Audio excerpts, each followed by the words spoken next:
Gogeta here. Subscribe to Epic Style, or else you'll get your soul punished. What is going on, everybody? It's Epic Style Gamer, and I am back to talk about the Dragon Ball Super manga chapter, and that is Moro. We're going to do a little look back at the things that I didn't like and things that you guys didn't like and things that you did like, things that I liked about the Moro arc, especially since we're at December, the last month of 2020. Why not do a look back? Because that's what's going to be about like 3 more weeks anyway. But let's talk about the Dragon Ball Super manga chapter Moro arc. So going into the Moro arc, it's crazy how it's been like 2 years since that arc started. I gotta say, the things that I did like about the arc was seeing the development of how Goku and Vegeta went their own separate ways and how they had to go train and learn different things, such as Vegeta learning about spirit fission, while Goku learns to master Ultra Instinct, or use Ultra Instinct Omen at least, or just to get the gist of getting into the form at will. That was pretty cool. And also Moro himself just being a whole different villain. A lot of people didn't like, the time where he went into 7-3, because he just began to like every other villain, like Hit, Cell, all of them. And just at the beginning, everybody liked the design of Moro, and just having a fresh new villain.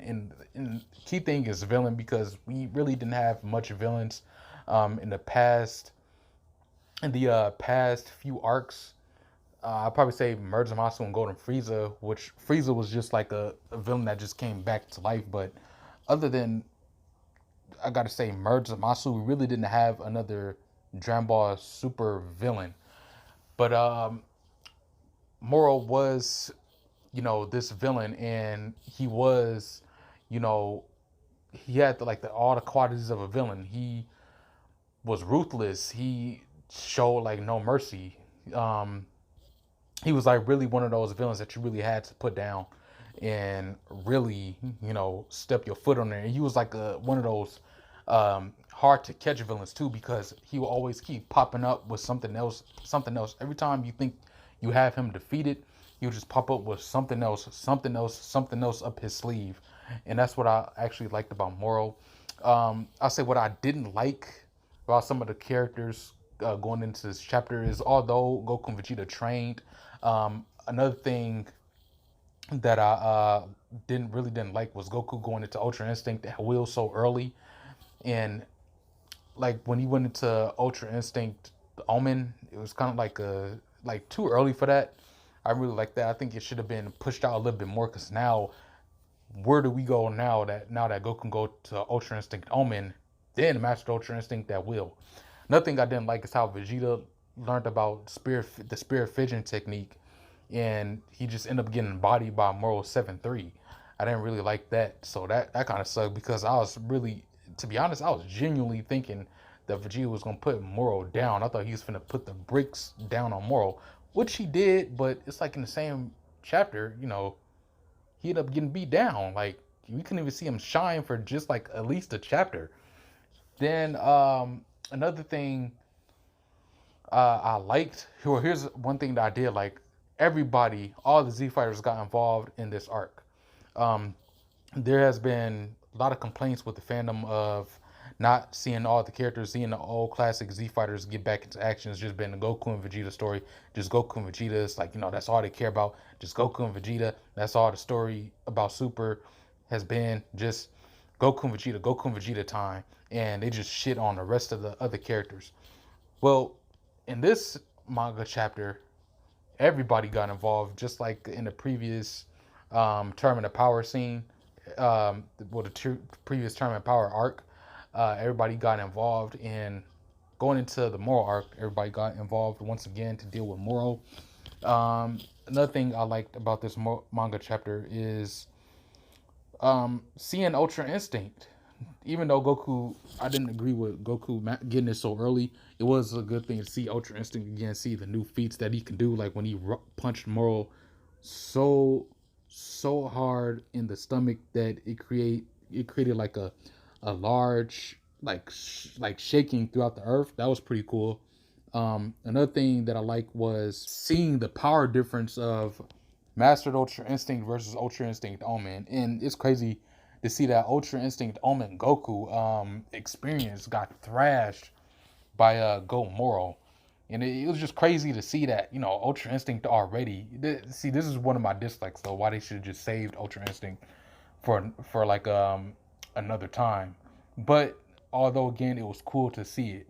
It was good to see it in action. But I just wish that they would have held it out, a bit longer. But seeing what Ultra Instinct Omen did and what happened to Ultra Instinct Omen is just pretty crazy. Because once again, like I said, where do we go from here? Is Ultra Instinct Goku just gonna get thrashed by the next villain that's gonna be supposedly stronger than Moro now? It's like, now what's the use of Ultra Instinct? So that's that kind of puts my questions in mind with the Moro arc and just the forms and the development of the forms and how you execute them. And so that's my question on that. But seeing Ultra Instinct, seeing Master Ultra Instinct again, like I said, was pretty cool. It's just I really didn't like how Goku was able to go into it at will. It's like he can do it at will now. So going forward, it's like, hey, Super Saiyan Blue don't work. Control Super Saiyan Blue doesn't work. I got Ultra Instinct. Omen. But I can just go to Master Ultra Instinct at will now. So it's like kind of just put the like Super Saiyan Blue, Super Saiyan God, Super Saiyan 3, all the rest of the traditional forms just at a useless, situation. So when they come to fight, just like they just gonna get thrashed by the next villain now.